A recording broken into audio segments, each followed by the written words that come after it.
Another important fact that needs to be considered in the situation that the region is facing today, and that is the phenomenon of the fake encounters using the illegally held Pakistani prisoners in India. We have the reports, we have the information that hundreds of Pakistanis being held by the Indians in different jails and locations are used in fake encounters projected as terrorists and infiltrators. Once you keep on seeing on the Indian media and their so-called evidence that this person has been found and this person has been found, from where are these persons coming?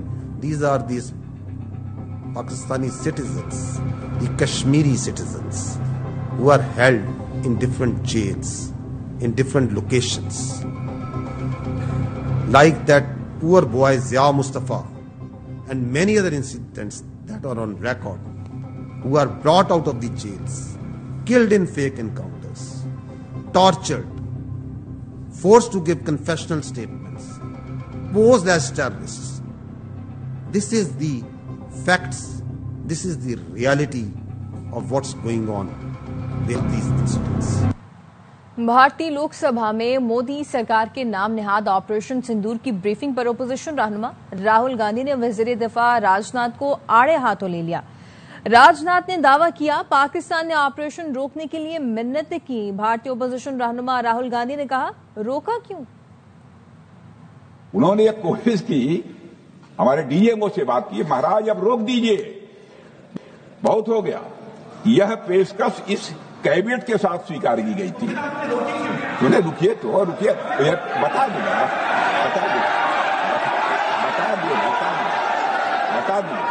اب بیٹھ کوئی آپ کو موقع ملے گا.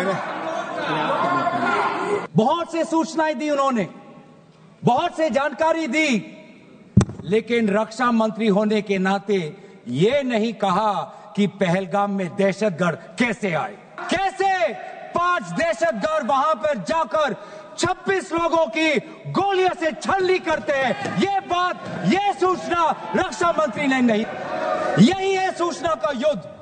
Peoples party کی نائب صدر سینیٹر شری رحمان کا کہنا ہے بھارتی سابق وزیر داخلہ چدمبرم نے مودی حکومت کو آئینہ دکھا دیا. بیان بھارت کے پاکستان پر لگائے الزامات کو جھوٹا ثابت کرتا ہے. بھارتی حکومت حملہ آوروں کی شناخت چھپا رہی ہے کیونکہ وہ بھارتی شہری تھے. پاکستان پہلگام واقعے پر بھارت کو آزادانہ تحقیقات کی پیشکش کر چکا ہے. بھارتی حکومت کو شفاف تحقیقات سے خوف ہے کیونکہ سچ سامنے آ جائے گا. پاکستان خطے میں امن کا حامی ہے. بھارت صرف الزامات کی روش پر قائم ہے.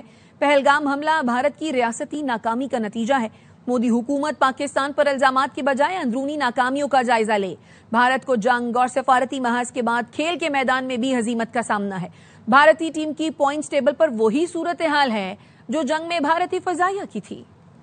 وزیر اعظم کی زیر صدارت کیش لیس ڈیجیٹل اکانومی سے متعلق اقدامات پر اجلاس ہوا جس میں معیشت کی ڈیجیٹائزیشن پر پیش رفت پر بریفنگ دی گئی. وزیر اعظم شہباز شریف نے کہا معیشت کی ڈیجیٹائزیشن سے شفافیت کے فروغ میں مدد ملے گی. حکومت ڈیجیٹل ادائیگی رقوم کی ڈیجیٹل منتقلی کی حوصلہ افزائی کر رہی ہے. ڈیجیٹائزیشن ٹرانسفارمیشن پلان کی بنیادی اساس عوام کو بغیر اضافی اخراجات سہولت دینا ہے. ڈیجیٹائزیشن ٹرانسفارمیشن پلان پر عمل درآمد کے لیے صوبائی حکومتوں سے مشاورت کی جائے. معیشت کی ڈیجیٹائزیشن اور کیش لیس اکانومی کے لیے صوبائی حکومتیں تعاون کریں.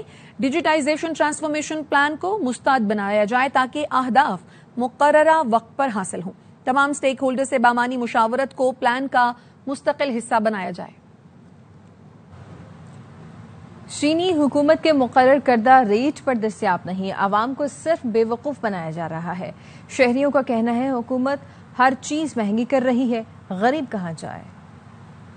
عوام پاکستان پارٹی کے رہنما مفتاح اسماعیل کہتے ہیں چینی جان بوجھ کر برآمد کرائی گئی. کسانوں کو نون لیگ حکومت سے توقع نہیں رکھنی چاہیے. کراچی میں نیوز کانفرنس میں مزید کہا کہ مجھ پر لگے الزامات بے بنیاد ہیں, ثبوت ہے تو سامنے لائیں. اگر غلطی میری تھی تو اسحاق ڈار اور محمد اورنگزیب کی بھی تھی. چودھری میں اخلاقی جرت ہے تو وہ پھر قانون پہ مجھ سے مقابلہ کرے گا اور یہ اپنی پارلیمنٹری پریولیج جو ہے وہ ویو کرنے کا اعلان کر دے گا. انوشا رحمان کہہ دے گی کہ میں پارلیمنٹری پریولیج نہیں اٹھاؤں گی. یہ نشو نما کا پروگرام, اس سال میں وزیر تھا اس سال یہ پروگرام جو 5 سے بڑھ کے 20 ہوا 2022-23 میں, اور اگلے سال 20 سے بڑھ کے 35 ہو گیا جب ڈار صاحب وزیر تھے. اور مجھے پتہ ہی نہیں تھی کہ یہ پروگرام کیا, اور اگر مجھے پتہ تھی تو اس کا مطلب ہے کہ اسحاق ڈار کو بھی پتا تھی, اس کا مطلب ہے کہ محمد اورنگزیب کو بھی پتا تھی. پھر بھی انہوں نے یہ جھوٹ بولا کہ مفتاح کا کانفلکٹ آف انٹرسٹ ہے. تو اگر مفتاح کو یہ پتا تھی تو پھر اسحاق ڈار کو بھی تو پتا تھی نا 2023-24 کا پروگرام, اس نے کیوں 20 سے 35 کر دیا؟ اس کے بعد محمد اورنگزیب نے 42 کو 53 کیوں کر دیا؟ جب اسحاق ڈار صاحب شوگر ایڈوائزری کمیٹی کے چیئرمین بنتے ہیں as foreign minister of Pakistan, کبھی پاکستان کی تاریخ میں فارن منسٹر شوگر ایڈوائزری کا چیئرمین نہیں بنا ہے. انوشا بی بی کو اسحاق ڈار کی وہ کانفلکٹ نظر نہیں آئی. اسحاق ڈار کو شوگر ایڈوائزری بورڈ کا چیئرمین بنایا اور اس نے فورن ایکسپورٹ کی اجازت دے دی, پھر ایکسپورٹ کے کرتے رہے, پرائسز بڑھتے نہیں اور انہوں نے روکا نہیں. انوشا بی بی کو اور طارق فضل چودھری کو یہ نظر نہیں آیا. آپ چینی کا ایکسپورٹ کرواتے ہیں یہ جانتے بوجھتے ہوئے کہ چینی کی قیمت بڑھے گی. اگر چینی کی قیمت بڑھوانا مقصود نہیں ہوتی تو ایکسپورٹ نہیں کرواتے. اس مہینے کریشنگ شروع کر رہے ہو, اس مہینے کیوں چینی منگوا رہے ہو؟ اس سے پہلے تمہیں سمجھ نہیں آئی. اور یہ جو کہتے ہیں کہ ہم فارمرز کے فائدے کے لیے کر رہے ہیں, کمپلیٹ جھوٹ ہے. انہوں نے تو ویٹ کے فارمر ڈالا ہے. قومی اسمبلی میں اپوزیشن لیڈر عمر ایوب کہتے ہیں کہ 200% تک اشیاء مہنگی ہو گئی ہیں. حکومت نے پہلے 5 لاکھ چینی برآمد کی, اب درآمد کر رہی ہے. 5 اگست کو پرامن احتجاج ہوگا. محمود اچکزئی اور ہمارے ساتھی 2-3 دن میں لاہ عمل بتا دیں گے. شرح 200% چیزیں مہنگی ہوئی ہیں, 300-400% گیس مہنگی ہو گئی ہے, اشیاء خورد و نوش مہنگی ہو گئی ہیں. پیٹرول پہ انہوں نے 80 روپے litre petroleum development levy charge کی ہے. پہلے پاکستان میں 5 لاکھ ٹن چینی یہاں سے باہر بیچی اور پھر 5 لاکھ ٹن واپس ملک میں منگا رہے ہیں. 5 تاریخ کو پرامن ہوگا. ہم لوگ موبلائز ہیں. جو لائے عمل ہے وہ تحریک تحفظ آئین پاکستان اچکزئی صاحب اور ہمارے باقی ساتھی اس الائنس میں وہ مکمل کر کے اگلے 2-3 دن میں ہمیں بتائیں گے. ایم کیو ایم پاکستان کے چیئرمین خالد مقبول صدیقی کہتے ہیں ہم نے رستی جمہوریت کو سہارا دینے کے لیے حجت اتمام کر دی. کراچی میں نیوز کانفرنس میں ان کا کہنا تھا جن کا سندھ کے نظم و نسق اور بجٹ بنانے میں کوئی حصہ نہیں اور 100% اختیار ہے, انہیں فیصلہ کر لینا چاہیے. رستی بھی جمہوریت کو سہارا دینے کا ہم نے اپنے طرف سے حجت تمام کر رکھی ہے. جن کا کوئی کنٹریبیوشن نہیں ہے صوبے کے اندر نظم و نسق چلانے, اس کی جی ڈی پی میں, بجٹ بنانے میں, اور 100% اختیار ہے, اب ان کو فیصلہ کر لینا چاہیے. برے ترین دور میں بھی جب ہم روپوش تھے تو ہمارا فلیگ روپوش نہیں تھا اس شہر میں. سینسس اس کے اندر وارداتیں ہو رہی تھی, ان کو درست کروا کر کراچی اور سندھ کے شہری علاقوں کی آدھی جو آبادی لاپتہ تھی اس کو بازیاب کروایا ہے اور آدھی کیا. انشاءاللہ آئندہ 5 سال میں دوبارہ کوشش کریں گے کہ مردم شماری ہو اور باقی لوگوں کو بھی بازیاب کروائیں گے. 1 اگست سے لے کر 14 اگست تک ایم کیو ایم کے مرکز سے لے کر پورے پاکستان میں پروگرام ارینج کیے. یوم آزادی ماراکہ حق کے ساتھ ایک اہم اہمیت رکھتا ہے. وفاداری کے سرٹیفکیٹ ہمیں دینے چاہیے, ہمیں لینے پڑتے ہیں. سندھ میں بدترین کرپشن اور لوٹ مار ہے. 19 سال ہو گئے کہ فر منصوبہ مکمل نہیں ہوا, قیمت بڑھتی جا رہی ہے. امیر جماعت اسلامی پاکستان حافظ نعیم الرحمان کہتے ہیں ایم کیو ایم وفاق میں وزارتیں لے کر سکون سے بیٹھی ہے. امیر جماعت اسلامی حافظ نعیم الرحمان کے بیان پر ترجمان سندھ حکومت گنہور خان اسران کا رد عمل. کہتے ہیں جماعت اسلامی کا کام ہی الزام تراشی, نفرت, جھوٹ اور منافقت ہے. جماعت اسلامی کراچی کے 60 ٹاؤنز میں برسر اقتدار ہے. اربوں روپے کا بجٹ ان کو دیا گیا. نازم آباد, لیاقت آباد, کورنگی, بلدیہ, گلبرگ, جمشید, نیو کراچی میں گٹر ابل رہے ہیں. عوام جماعت اسلامی سے بجٹ کا حساب مانگے تو حکومت سندھ پر الزام ڈال دیتے ہیں. وفاقی وزیر اطلاعات عطا طاہر تقریب سے مخاطب ہیں. People look up to his tenure as the mayor of Istanbul is seen as the golden era of Istanbul. Now you must realize that Istanbul is a city of civilizations, where civilizations converge. It is a city which is at the cusp of Europe and Asia. So I think what a great legacy he has left, that as mayor of Istanbul he established himself and proved to the people that somebody who has risen up from the grassroots level can not only deliver but has a better connection, a heart-to-heart connection with the people of his country, the people of his land. Recep Tayyip Erdogan, His Excellency the President, has been a great friend to Pakistan. And Pak-Turk friendship has really flourished during his tenure. We've seen development projects, more collaboration, people-to-people exchanges take place in a much more effective manner. And when our Prime Minister Shehbaz Sharif was the Chief Minister in Punjab, we saw that with Turkish collaboration, many public utility projects came up, like the mass transit project of Lahore, the metro bus. like the waste management system of Lahore, to name a few.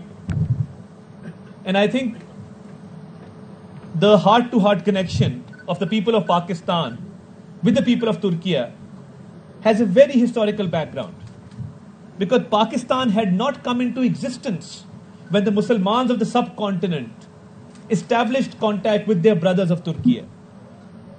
The Khilafat movement being a living testament to this fact that we were a minority before the creation of Pakistan, before 1947, but we felt the pain of our brothers and sisters in Turkey, and we contributed towards their efforts, toward their cause. And this is something that has been passed on to us through the generations, because it was our ancestors who played their part in the Khilafat movement.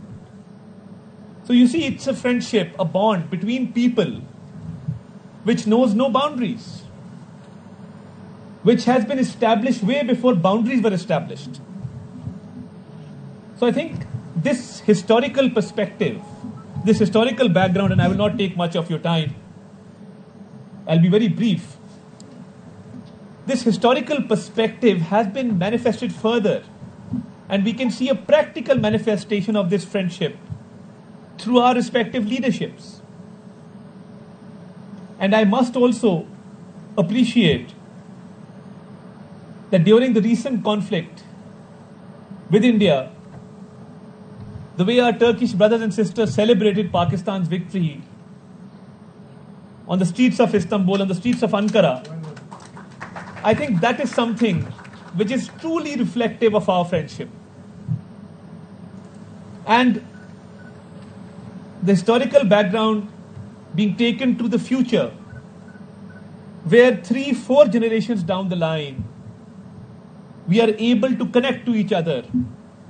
We are able to be there for one another in natural calamities, in earthquakes, in floods, to support one another, and to be happy in each other's victory, and to celebrate the other's victory as one's own victory. So I think these are a few things that have very, very positively contributed towards this friendship. And His Excellency President Recep Tayyip Erdogan, as a world leader, as a leader of the Muslim Ummah, I think his work speaks for itself. In any conflict, whenever there's a refugee crisis, and we can relate to the refugee crisis because the creation of Pakistan itself had an influx of refugees. And people opened up their homes, people opened up their hearts for these people. And we always see, whenever there's a conflict, direct orders are passed by His Excellency the President to give refuge to the refugees and to open up the borders for the refugees. So I think this is something which really deserves appreciation, to feel the pain of the less privileged in society, to feel the pain of people who are under duress, under coercion, people who are faced with conflicts. So I think over the years, we've seen Turkey playing its role at the international level under the dynamic leadership of President Recep Tayyip Erdogan when it comes to global issues, when it comes to issues of the Muslim world, of the Muslim countries.